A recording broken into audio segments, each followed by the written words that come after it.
Hello दोस्तों, मेरी आज की कहानी है बुजुर्गों के आशीर्वाद की। सदा सुहागन रहो। मीना की दादी गांव से आई तो मीना की मां किरण ने जैसे अपनी सास के पैरों को हाथ लगाया तो उसकी सास ने किरण को सदा सुहागन रहो का आशीर्वाद दिया। ये सब मीना बहुत बार देख चुकी थी। बहुत सारे बुजुर्ग हर औरत यही आशीर्वाद देते थे। इस बार मीना से रहा नहीं गया। वो अपनी माँ से बोली, ये क्या मम्मी, आप जब भी दादी के पैर छूते हो दादी सदैव यही आशीर्वाद देती है कि सदा सुहागन रहो। क्या दादी ये नहीं कह सकती सुखी रहो, खुश रहो? ऐसे तो दादी सदा सुहागन का आशीर्वाद इनडायरेक्टली अपने बेटे को दे रही है। तो इसमें गलत क्या है? उनके बेटे मेरे पति भी तो है। मेरा हर सुख उन्हीं के साथ है। अगर वो है तो मैं हूँ। इसका मतलब औरत का अपना कोई वजूद नहीं है? ओहो, कहाँ की बात कहाँ लेकर जा रही। पति का होना पत्नी के लिए एक सुरक्षा कवच की तरह होता है। ये बात तुम अभी नहीं समझोगी। लेकिन मम्मी, लेकिन वेकिन कुछ नहीं। मेरे पास तुम्हारे फालतू सवालों का जवाब नहीं। जाकर अपनी पढ़ाई करो। मीना अपने कमरे में चली गई। कमरे में जाकर खुद से बातें करने लगी। ये भी कोई बात हुई, पति ना हो गया भगवान हो गया। सारा दिन पीछे पीछे घूमते रहो, पसंद की सब्जी बनाओ, व्रत रखो, कहीं जाना हो पूछ कर जाओ। औरत को किस बात की आज़ादी है फिर? आशीर्वाद भी ऐसे मिले कि सीधे सीधे पति के नाम हो। मैं तो नहीं मानूंगी, हर बात बराबर की बनकर रहूंगी।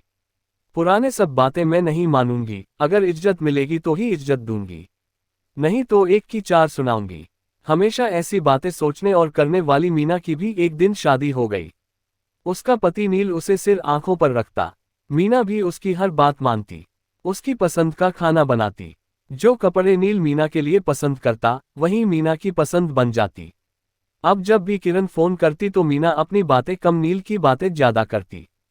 किरण ये सोचकर मुस्कुराने लगती।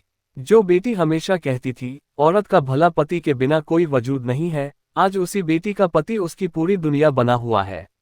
बेटी जमाई एक साथ बहुत खुश थे। ये सोच किरण बहुत खुश थी। एक साल बाद उनकी खुशियां दुगनी हो गई जब उनके घर एक प्यारे से बेटे अंश ने जन्म लिया। अंश अभी 1 साल का भी नहीं हुआ था। नील के साथ एक हादसा हो गया। उसको बहुत चोटें लगी। सिर्फ चेहरे को छोड़कर पूरा शरीर पट्टियों से बंधा पड़ा था। मीना का रो रो कर बुरा हाल था। उसे अंश को संभालने का भी होश नहीं था। किरण कभी बेटी को संभालती कभी अंश को। दिन रात भगवान से प्रार्थना करती। 3 दिन हो गए थे, नील के शरीर में कोई हलचल नहीं हुई थी। 3 दिन बाद गांव से मीना के दादा दादी आए। मीना भागकर उनके पास गई और उनके पैरों में गिर पड़ी। दादी ने उठाने की कोशिश की। मीना गिड़गिड़ाने लगी, दादी मुझे भी वो आशीर्वाद दीजिए जो आप मम्मी को देती थी। बेटी की ऐसी हालत देखकर किरण की रुलाई छूट गई।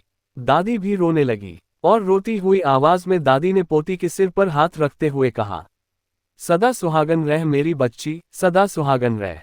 दादी का इतना कहना था कि नज़ आकर बोली, मरीज के शरीर में हरकत हुई है। सबकी आंखों में एक चमक आ गई। मीना भी अब आशीर्वाद की ताकत को समझ गई थी। उसने दादी को गले लगाया और बोली, धन्यवाद दादी, और भागकर नील के कमरे की तरफ चली गई। ऐसी और मनोरंजक कहानियों के लिए सब्सक्राइब और लाइक करें।